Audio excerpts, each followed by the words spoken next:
আপনাদের স্বাগত জানাই। আমি আমার রাজনৈতিক, অর্থনৈতিক, আন্তর্জাতিক সম্পর্কের বা কূটনৈতিক বিশ্লেষণ শুনবার জন্য। বাংলাদেশের রাজনীতির আজকের পরিপ্রেক্ষিতে সবচেয়ে আলোচিত এবং সমালোচিত একটি নাম হলো অন্তর্বর্তী সরকারের প্রধান উপদেষ্টা ডক্টর মোহাম্মদ ইউনূস, যিনি দায়িত্ব গ্রহণের সময় ৩-০ তত্ত্ব বা জিরো পভার্টি, জিরো আনএমপ্লয়মেন্ট ও জিরো নেট কার্বন এমিশনের মতো আদর্শিক স্বপ্ন দেখিয়েছিলেন। তার নেতৃত্বাধীন অন্তর্বর্তী সরকার, এটি অবশ্য বিভিন্ন সময় তিনি আন্তর্জাতিকভাবে বলেছেন, কিন্তু বাংলাদেশে বলেছেন এবং সম্প্রতি লন্ডনেও তিনি ওই একই কথা বলেছেন।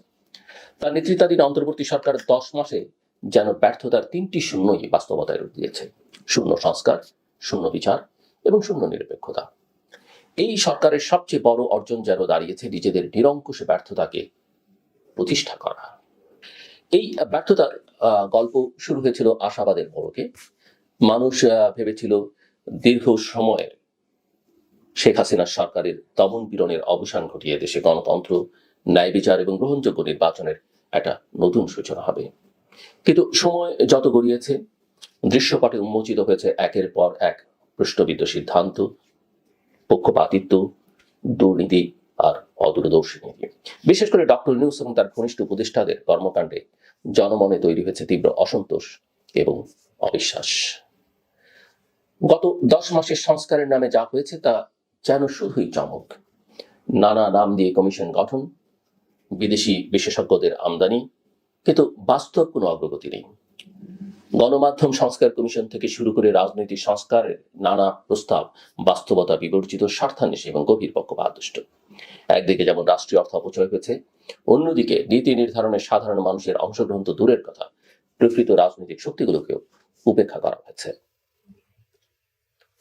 এই সময়ের অর্থাৎ গত 10 মাসের সবচেয়ে বড় আলোচনার কেন্দ্রবিন্দু ছিল জুলাই গণহত্যার বিচার, কিন্তু আজও সেই বিচার দৃশ্যমান হয়নি।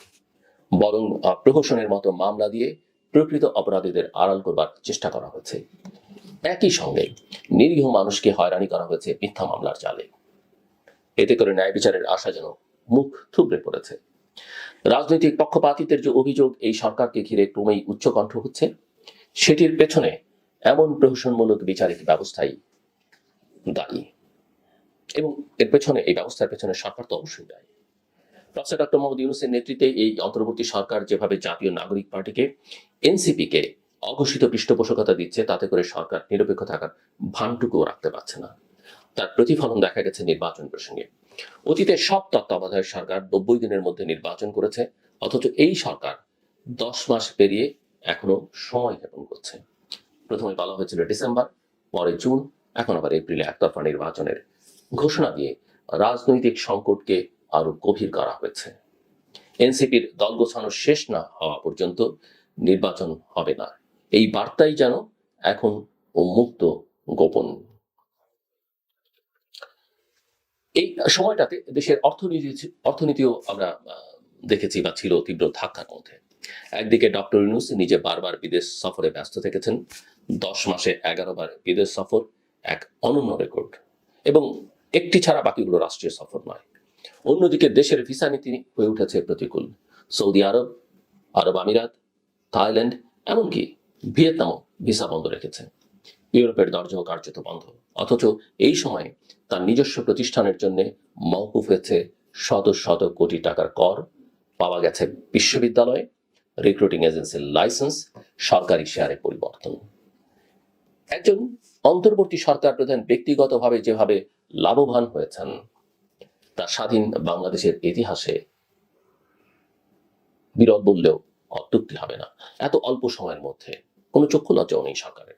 অর্থনৈতিক দিক থেকে দেখলে একদিকে রেমিটেন্স এবং রপ্তানি আয় প্রবৃদ্ধি হয়েছে ঠিকই, প্রায় $9 বিলিয়ন বেশি এসছে গত অর্থ বছরের তুলনায়, তবুও রিজার্ভ বাড়েনি, বরং কমেছে।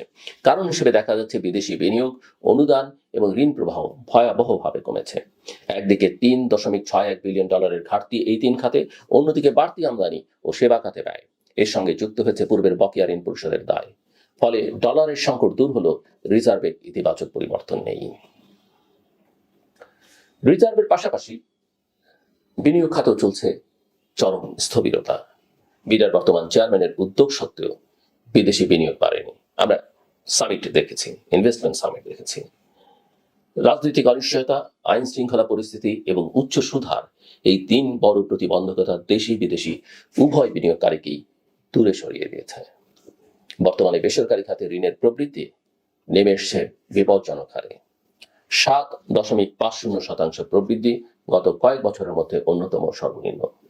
মূলধনী যন্ত্রপাতির আমদানি কমেছে 27%, অর্থাৎ নতুন কারখানা তৈরি তো হচ্ছেই না, পুরনো অনেক প্রতিষ্ঠান বন্ধ হয়ে যাচ্ছে।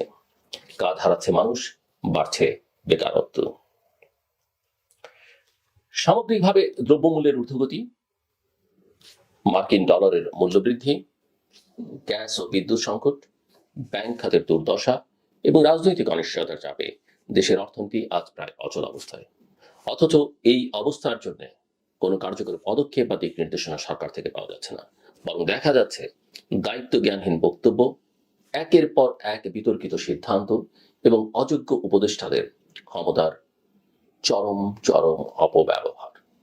এর মধ্যে নির্বাচনের তারিখ নিয়ে যে বিতর্ক, সেই বিতর্কে সরকার এবং বিএনপির যে ভিন্ন ভিন্ন অবস্থান, সেখানে আমরা আশা করি যে জনগণের আকাঙ্ক্ষা এবং রাজনৈতিক শক্তির ভারসাম্য বিবেচনা নিয়ে দ্রুত একটি গ্রহণযোগ্য নির্বাচনের ঘোষণা যদি সরকার প্রধান দেন, তাহলে হয়তো দেশে স্বস্তির পথ খুঁজে পাওয়া যাবে। নইলে আজকের এই শূন্যের রাজনীতি আগামীতে ডেকে আনবে এক অন্ধকার ভবিষ্যৎ, যেখানে ফ্যাসিবাদের পুনর্বাসন কিংবা আরো ভয়াবহ অনিশ্চয়তা অপেক্ষা করছে আমাদের জন্য।